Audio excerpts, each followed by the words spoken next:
Bienvenue sur Invest Academy. J'espère que vous allez bien.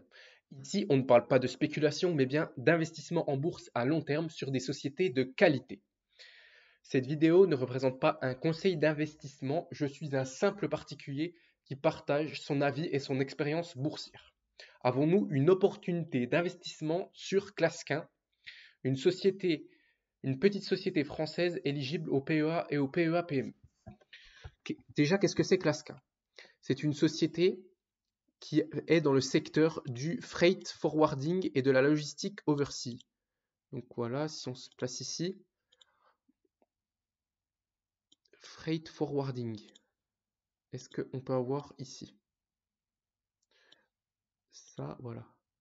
Donc l'expédition de fret et la logistique à travers la mer, il me semble. Overseas, oui, je pense. À l'étranger, voilà. Ce positionnement unique permet d'offrir des solutions globales de bout en bout, à l'instar des géants du secteur, avec la qualité d'une ETI, proximité des clients, offre sur mesure, créativité, réactivité.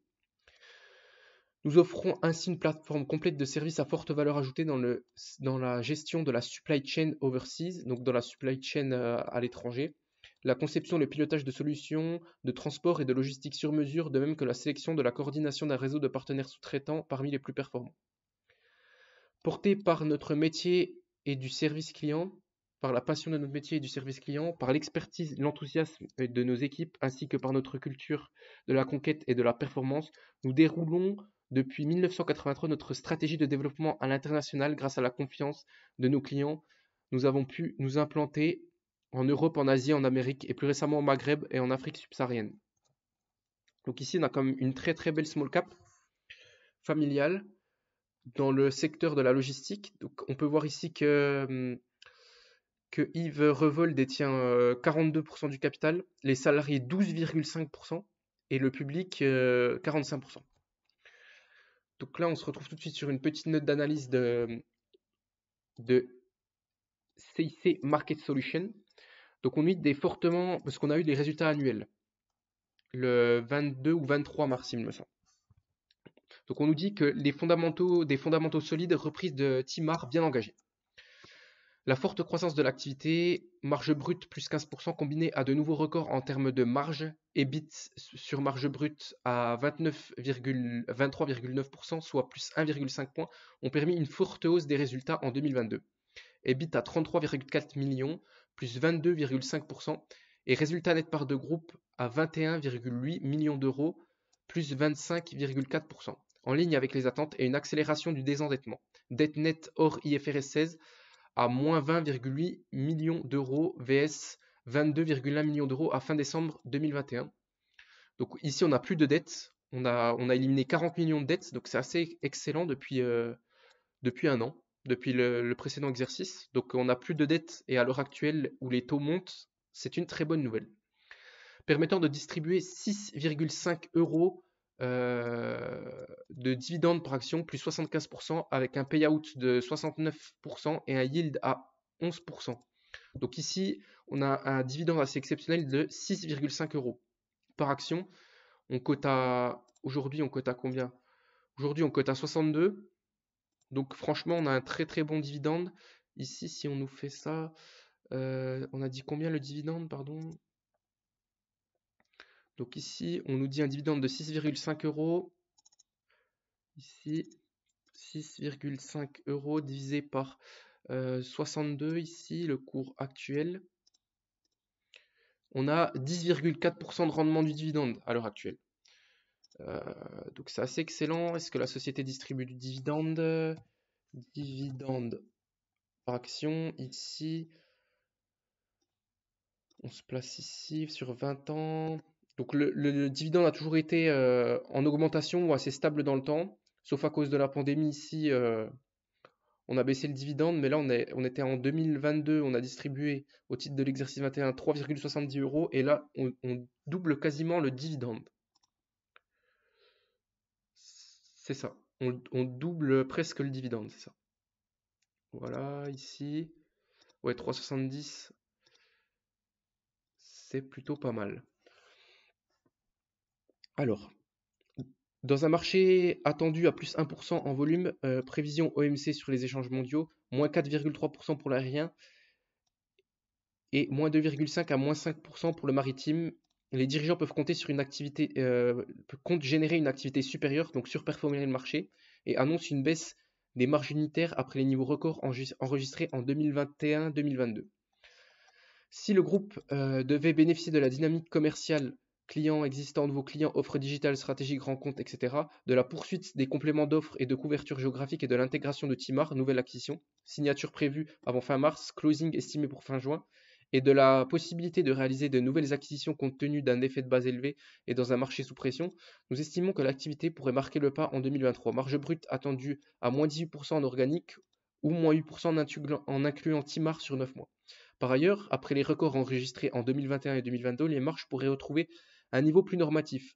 Ratio de marge brute sur chiffre d'affaires à 15,5%, conduisant à une baisse de 41% de l'EBIT pour 2023 à 19,8 millions d'euros. Scénario inchangé, ce qui reste bien au-delà du niveau pré-Covid en 2019 à 8,2 millions d'euros. Il nous dit ici que grâce à la poursuite des investissements dans les moteurs de croissance et les synergies attendues du rapprochement avec Timar, nous estimons que Clasquin devrait continuer à renforcer ses positions sur le marché au cours de l'exercice 2023. Nous sommes confortés dans notre opinion d'achat. Objectif de cours inchangé, 90 € par action. Excellent. Donc voilà, ici on nous met la marge EBIT. Donc 3,6% en 2021, 3,8% en 2022 et 2,6% en 2023. Donc ici, on est sur du fret. Donc, est-ce que le sous-jacent est très variable? Donc ici, on nous dit quoi? C'est les activités. Voilà. Qu'est-ce qu'on nous dit? Voilà. Le marché, en volume, on nous prévoit 1% en plus. Moins 4,5% pour l'aérien, moins 2 à 5% pour le maritime. Donc, il faut faire attention au sous-jacent qui est le volume de dossiers que traite Clasquin, on va dire. Le volume de clients que traite Clasquin. Donc ici, au niveau de l'entreprise value sur EBIT, là, on aurait en 2021 5,9, à l'heure actuelle 4, et prévu pour 2023 8,4. Price earning à 11 pour 2023. Rendement, on est à 17. Nous, on est à l'heure actuelle, on est à 10,4. Donc, est-ce que la société représente une opportunité d'investissement? Donc ici, au niveau de l'analyse SWOT, j'ai trouvé qu'est-ce qu'il avait. Voilà.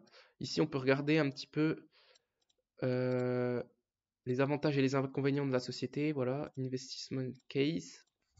Donc on nous dit que Clasquin est une entreprise de qualité qui fonde avant tout son succès sur un positionnement différencié et très attractif dans le secteur de la commission de transport. Clasquin a mis en place avec succès un modèle de croissance qui fonctionne bien, comme en témoigne un solide taux de croissance annuel moyen de 14% de bénéfices bruts depuis 2015. Donc franchement, on est sur du très bon niveau depuis 2015 ici. Successful, on va se remettre ici, voilà. Ici, hop. Qu'est-ce qu'on nous dit d'autre? On nous dit que l'exécution est réussie de la stratégie. On a une expansion internationale bien menée, développement des expertises de niche et verticales, vin et spiritueux, art shipping, etc. Fusion et acquisition intelligente, ajout de services à valeur ajoutée pour les clients. Donc franchement, on a quand même des belles forces sur le sujet. Ici, qu'est-ce qu'on nous dit d'autre?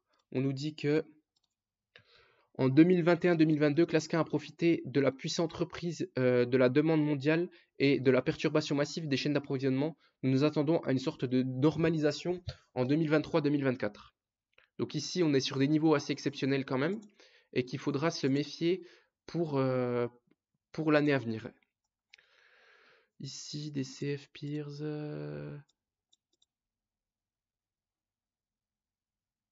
Voilà. Donc au niveau des catalystes, qu'est-ce qu'on a? Donc des catalyseurs, on va dire ici en français.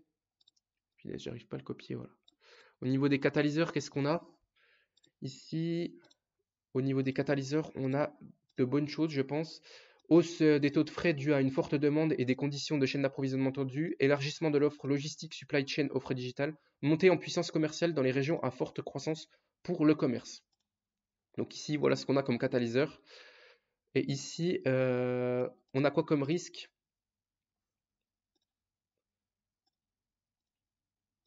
Au niveau des risques, on a l'amélioration des conditions de la chaîne d'approvisionnement crée un environnement de prix moins favorable. Donc, on facture moins, je pense. Capacité de fret supérieure à la demande. Donc ici, si on est supérieur à la demande, bah, ça baisse les prix, oui. Baisse de la consommation et du commerce mondial. Donc, avec l'inflation actuelle, c'est ce qui peut arriver. Au niveau, de quoi? Des forces. Donc on a un International Integrated Network, donc on est présent à l'international, US, Europe et Asie. On a, différents profils de sociétés. On a des sociétés sociétés familiales comme clients et on a des sociétés de taille moyenne. On a, on a un carnet de clients. On a un carnet de clients qui est diversifié et le premier client représente moins de 3% de la marge brute. On a une présence forte en Chine, c'est très intéressant. Au niveau des opportunités, on a la disruption de la globale de la supply chain qui peut être intéressant, le développement des expertises de niche et verticales comme le vin et les arts fins, et on a broadening offerings. Donc là, je ne sais pas ce que c'est ici. On va regarder ça tout de suite. Ici. Donc on a un élargissement de l'offre qui peut être une force sur le dossier, une opportunité sur le dossier. Au niveau des faiblesses, on a limited presence in the US, donc on a une présence limitée aux États-Unis, et on a moins de volume. Attendez, si on se met ici, voilà, comme ça. Donc on a un volume expédié, c'est-à-dire la marge brute sur volume et un taux de conversion inférieur à ceux des concurrents. Donc il faudra aller voir dans les rapports financiers, lisez bien vos rapports financiers pour savoir ce que c'est, qui sont les concurrents. Et au niveau ici des threats, je ne sais plus ce que c'est les threats non plus. Voilà, des menaces, ralentissement de la consommation mondiale et du commerce mondial, effondrement des taux de frais, délocalisation de la production en Europe. Donc voilà. Donc on a un peu une photo de la société. Et là, on va essayer donc, en se basant ici, de calculer ici le prix de la société. Donc revenu, est-ce qu'on a des analyses sur le dossier? Ici, on a l'air d'avoir des analyses sur le dossier, revenu, ici, analyst count. Donc on a un analyse sur le dossier, et on nous dit 886 millions. Donc ici, si on se base là,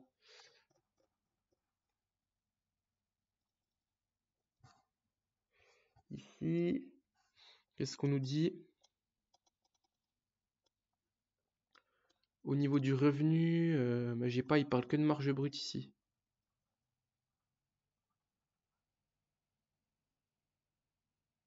Estimé en 2022, 842. Et ici, pour 2023, on nous dit quoi? 724. Donc ici, on va être prévenant. Effectivement, on va pas prendre, on va se baisser un peu. On va mettre 727. On prévoit une baisse quand même on prévoit une baisse du chiffre d'affaires. Donc 727 à ce niveau-là. Au niveau des marges, qu'est-ce qu'ils nous disent? Voilà, on va regarder tout de suite les marges sur Coifin. On veut regarder juste le revenu, s'il est croissant ou si c'est beau à voir dans le temps. Ici, on voit que quand même c'est beau à voir dans le temps, la société est bien gérée. Mais ici, on nous dit qu'il faut regarder quand même la marge brute, parce que le chiffre d'affaires, c'est pas un bon indicateur. Donc au niveau free cash flow et les net income, est-ce qu'ils vont dans le même sens? Net income, net income, voilà, last 12 months. Ici, on se place ici. Et on voit que les free cash flow sont dans le même sens que les net income.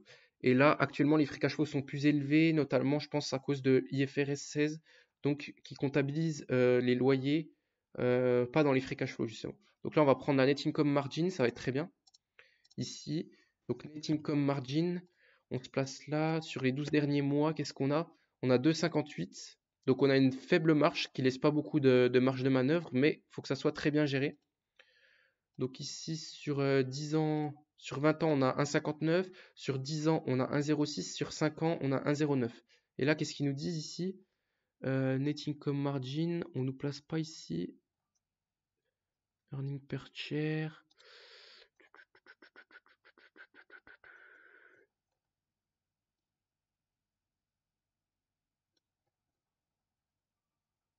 Voilà, on nous prévoit un prix sur cash flow quand même de 6,2.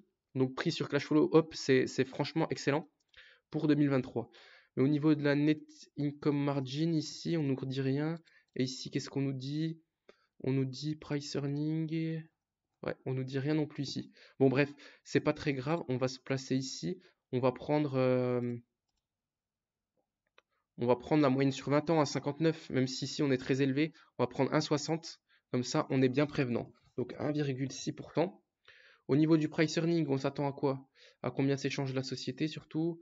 Au niveau du price earning ici, voilà, last 12 months. Ici en moyenne, sur ces 20 dernières années, on s'échange à 20 fois les bénéfices. Sur ces 10 dernières années, à 24 fois les bénéfices. Sur ces 5 dernières années, à 20 fois les bénéfices. Et actuellement, on a 6 fois les bénéfices. Donc ici, on va être prévenant quand même. Ça s'échange c'est une société qui s'échange très très cher en fait. Hein. Je pensais pas autant. On va prendre ce qu'on nous prévoit ici. Ici, on nous prévoit quoi? Price earning, on nous prévoit 11,1. Et ici, sur Kepler-Chevreux, qu'est-ce qu'ils nous disent? On était en bas ici. Donc, 15,4. On va prendre 11 et 15 fois les bénéfices, ça va être très bien. Donc ici, 11 et 15 fois les bénéfices. Nombre d'actions ici, est-ce qu'on rachète les actions? C'est ce qu'on veut voir. Donc, diluted, voilà, c'est ça. Donc ici, on a quand même une légère augmentation. Ah non, on a une très belle stabilité du nombre d'actions. C'est impressionnant ici, sur 20 ans. Donc 2,32 millions d'actions, 2,32. Ici, au niveau de la dette nette, on a du cash net, comme disait Kepler. Non, c'est MCIC. Ici, on a du cash net de l'ordre de 22 millions d'euros. Donc on a du cash net à 22 millions. C'est excellent ça. Donc on a moins 22 millions. Et voilà, on peut passer tout de suite à l'évaluation.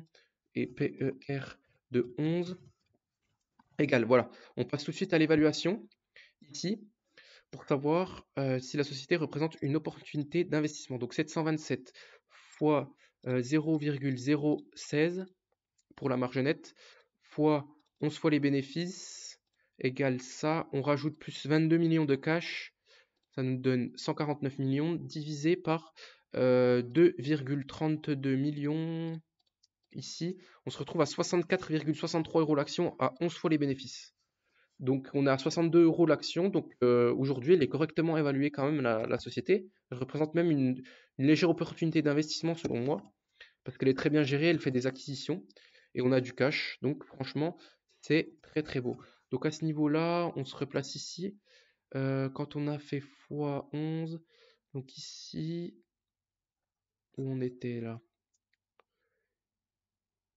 x2,32, ici, on remonte, voilà. Bah, où est-ce que j'étais? 727 x 0,16. Bon, on va le refaire, c'est pas très grave, parce que je l'ai fait direct. Alors, on fait 727, ici, le revenu attendu en 2023 en baisse par rapport à cette année, fois 1, zut, qu'est-ce que je fais? C'est fois 0,016 fois 15 fois les bénéfices, on se retrouve à 174 millions plus 22 millions de cash divisé par 2,32 millions d'actions. On se retrouve à 84,7 € l'action. Donc présentement, j'ai pris une marge qui est très très faible comparée à ce qu'on a actuellement. Parce que ici, quand on regarde les marges, on est à 2,58. Donc j'ai pris presque une marge, bon, pas 2 fois inférieure, mais j'ai pris les 3/4 de marge en moins. Enfin, un quart de marge en moins, je dirais. Ici, on a 64 € l'action. Donc, c'est une très bonne opportunité d'investissement selon moi. Donc, PER de 11, PER de 15. On va quand même faire gaffe au volume s'il diminue actuellement. On va regarder les volumes et les prix du taux de fret, c'est ça. Également ici, qu'est-ce qu'on peut regarder au niveau des net income, résultat net part de groupe. Donc ici, si on distribue la totalité des net income à l'heure actuelle, 22 millions. Donc ici, 22 millions. Et on a 142 millions de market cap divisé par 142 millions de market cap. On aurait 15,4% de rendement. Donc le dividende à 10% de rendement, il est très très safe. Franchement, là, on a eu un très très bon résultat de la part de la société. La société est très très bien gérée, je trouve. Donc pour 2023, même si on a une baisse du taux du fret, on est quand même un peu couvert, je pense. À ce niveau-là, j'aime bien regarder un petit peu ce qu'en pense Guru Focus et regarder la rentabilité marginale du capital. Et ici, on a 36% de rentabilité marginale du capital. Sans endettement, je trouve que c'est assez incroyable. Et sinon, on a des très bons ratios. Ici, on voit qu'on a une très belle croissance. L'endettement diminue. Bon, c'est pas actualisé. Au niveau des revenus des shareholders, vous voyez que ça monte très très bien là quand même. Vous voyez ici, total, donc c'est les capitaux propres pour les actionnaires par de groupe. Donc ici, on est à 20, 21, 22, 27, 39. Donc franchement, on a une très très belle augmentation des capitaux propres également. Et c'est une très belle société du secteur. Mais on sait qu'elle est cyclique et il faut s'y préparer. Voilà, c'était tout pour Invest Academy. N'oubliez pas, vous avez toujours l'offre Hello Bank si ça vous intéresse par mail. Vous retrouvez ça dans les différentes vidéos que je viens de vous faire. Et voilà, on se retrouve dans une prochaine vidéo pour un suivi du PEA. C'était Invest Academy. N'oubliez pas d'activer la cloche des notifications, de liker la vidéo, de vous abonner et de commenter si ça vous a plu. À très bientôt.